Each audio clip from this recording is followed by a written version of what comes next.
आगामी विधानसभा निवडणुकांच्या अनुषंगानं आज नांदेडमध्ये काँग्रेस पक्षाच्या विभागीय बैठकीचं आयोजन करण्यात आलंय। या बैठकीला काँग्रेसचे महाराष्ट्र प्रभारी रमेश चेनिथला, प्रदेशाध्यक्ष नाना पटोले, बाळासाहेब थोरात यांच्यासह अनेक काँग्रेसचे नेते उपस्थित राहणार आहेत। या सगळ्याचा आढावा घेतला आमचे प्रतिनिधी कमलाकर बिरादार यांनी।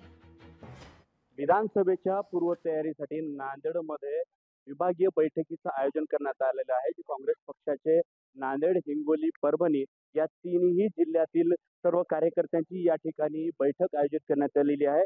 महाराष्ट्र प्रभारी चेनिथला असतील, प्रदेशाध्यक्ष नाना पटोले, त्याचबरोबर बाळासाहेब थोरात या सर्व दिग्गज नेत्यांच्या उपस्थितीमध्ये हा जो आहे मेळावा, ही जी बैठक आहे या ठिकाणी पार पडणार आहे। हे जे भक्ती लॉन्स आहे, या भक्ती लॉन्स मध्ये सर्वच तिन्ही जिल्ह्यातील कार्यकर्ते जे आहेत ते येणार आहेत। त्यांच्यासाठीची आसन व्यवस्था ही सर्व चोखपणे करण्यात आलेली आहे। तर नुकतेच झालेली लोकसभेची निवडणूक जी आहे ती नांदेडची जागा जी आहे ती काँग्रेसने जिंकलेली आहे आणि त्याच धर्तीवरती आता नांदेड असेल, हिंगोली असेल, परभणी असेल या ठिकाणी नेमकं काँग्रेसची भूमिका काय असणार आहे, नाना पटोले असतील किंवा सर्व वरिष्ठ नेते मंडळी जे आहेत ते कार्यकर्त्यांना काय संबोधित करणार आहेत याकडे सर्वांचं लक्ष लागलेलं आहे।